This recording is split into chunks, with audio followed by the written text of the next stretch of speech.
वक्रतुंड महाकाय सूर्यकोटि संप्रभ निर्विघ्न कुरु मे देव सर्वकार्येषु सर्वदा।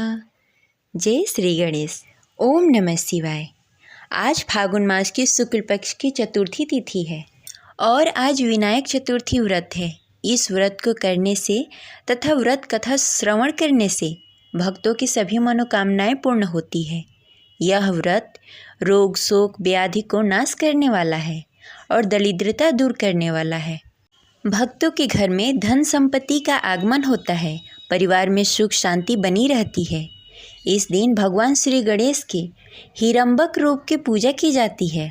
भगवान सपरिवार भक्तों के घर में प्रवेश करते हैं। इस व्रत के बारे में स्वयं भगवान श्री गणेश ने अपने मुख से माता पार्वती के पूछने पे इस व्रत कथा को सुनाया था। प्रिय श्रोतागण, बड़ी ही श्रद्धा और भक्ति के साथ इस कथा को श्रवण कीजिए और इस वीडियो को लाइक करके कमेंट बॉक्स में जय श्री गणेश अवश्य लिखें। और अगर आप हमारे चैनल पर नए हैं तो इसे सब्सक्राइब कर लें। चलिए सुनते हैं विनायक चतुर्थी व्रत कथा। प्रेम से बोलिए गौरी पुत्र गणेश की जय, माता पार्वती की जय, जय शिव शंभो। श्री गणेश चतुर्थी व्रत की पौराणिक कथा के अनुसार एक बार भगवान शिव तथा माता पार्वती नर्मदा नदी के किनारे बैठे हुए थे। वहाँ माता पार्वती ने भगवान शिव से समय व्यतीत करने के लिए चौपड़ खेलने को कहा।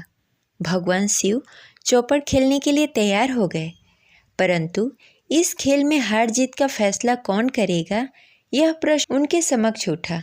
तो भगवान शिव ने कुछ तिनके एकत्रित करके उसका एक पुतला बनाकर उसमें प्राण प्रतिष्ठा कर दिया और पुतले से कहा, बेटा हम चौपड़ खेलना चाहते हैं, परंतु हमारे हार जीत का फैसला करने वाला कोई नहीं है, इसलिए तुम बताना कि हम दोनों में से कौन हारा और कौन जीता। उसके बाद भगवान शिव और माता पार्वती का चौपड़ खेल शुरू हो गया। यह खेल 3 बार खेला गया और संयोग से तीनों बार माता पार्वती ही जीत गई। खेल समाप्त होने के बाद बालक से हार जीत का फैसला करने के लिए कहा गया, तो उस बालक ने महादेव को विजयी बताया। यह सुनकर माता पार्वती क्रोधित हो गई और क्रोध में उन्होंने बालक को लंगड़ा होने का और कीचड़ में फंसे रहने का श्राप दे दिया।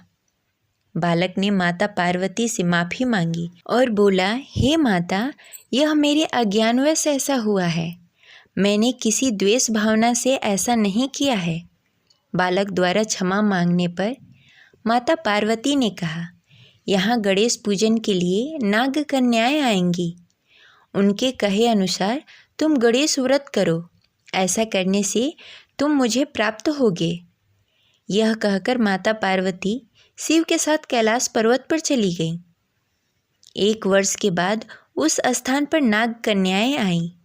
तब नाग कन्याओं से श्री गणेश के व्रत की विधि मालूम करने पर उस बालक ने 21 दिनों तक लगातार भगवान श्री गणेश का व्रत किया। उसकी श्रद्धा से भगवान गणेश प्रसन्न हुए।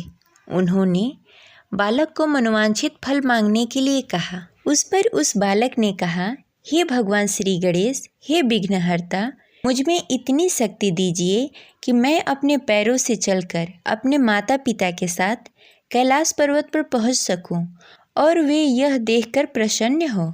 तब बालक को भगवान श्री गणेश वरदान देकर वहां से अंतर्ध्यान हो गए। इसके बाद वह बालक कैलाश पर्वत पर पहुंच गया और कैलाश पर्वत पर पहुंचने की अपनी कथा उसने भगवान शिव को सुनाई। चौपड़ वाले दिन से माता पार्वती भगवान शिव से विमुख हो गई थी, अतः देवी के रुष्ट होने पर भगवान शिव ने भी माता पार्वती को मनाने के लिए बालक के बताए गए व्रत के अनुसार 21 दिनों तक व्रत किया। इस व्रत के प्रभाव से माता पार्वती के मन से भगवान शिव के लिए जो नाराजगी थी वह समाप्त हो गई। तब इस व्रत की विधि भगवान शिव ने माता पार्वती को बताई। यह सुनकर माता पार्वती के मन में भी अपने पुत्र कार्तिक से मिलने के लिए इच्छा जागृत हुई। तब माता पार्वती ने भी 21 दिनों तक भगवान श्री गणेश का व्रत किया तथा दुर्वा, फल, लड्डू से गणेश जी का पूजन अर्चन किया। व्रत के 21 दिन के बाद भगवान कार्तिकेय स्वयं माता पार्वती जी के पास आ गए। उस दिन से श्री गणेश चतुर्थी का यह व्रत समस्त मनोकामनाओं की पूर्ति करने वाला व्रत माना जाता है। इस व्रत को करने से मनुष्य के सारे कष्ट दूर होकर मनुष्य को समस्त सुखों की और सुविधाओं की प्राप्ति होती है। प्रेम से बोलिए गौरी पुत्र गणेश की जय। ऐसे ही फागुन मास की संकष्टी चतुर्थी की दूसरी कथा के अनुसार एक बार की बात है, एक आदर्श राजा का राज्य था। वह राजा अत्यंत धर्मात्मा थे। उनके राज्य में एक अत्यंत सज्जन ब्राह्मण रहता था। उसका नाम विष्णु शर्मा था। विष्णु शर्मा के 7 पुत्र थे। वे सातों अलग अलग रहते थे। विष्णु शर्मा की जब वृद्धावस्था आ गई तो उसने सब बहुओं को कहा कि तुम गणेश चतुर्थी का व्रत किया करो। विष्णु शर्मा स्वयं भी इस व्रत का पालन किया करते थे।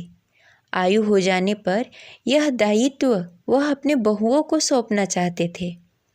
जब उन्होंने बहुओं से इस व्रत को करने के लिए कहा तो बहुओं ने आज्ञा ना मानकर उनका अपमान कर दिया। अंत में धर्मनिष्ठा छोटी बहू ने ससुर की बात मान ली। उसने पूजा के सामान की व्यवस्था करके ससुर के साथ व्रत किया और भोजन नहीं किया। ससुर को भोजन करा दिया। जब आधी रात बीती तो विष्णु शर्मा को उल्टी और दस्त लग गई।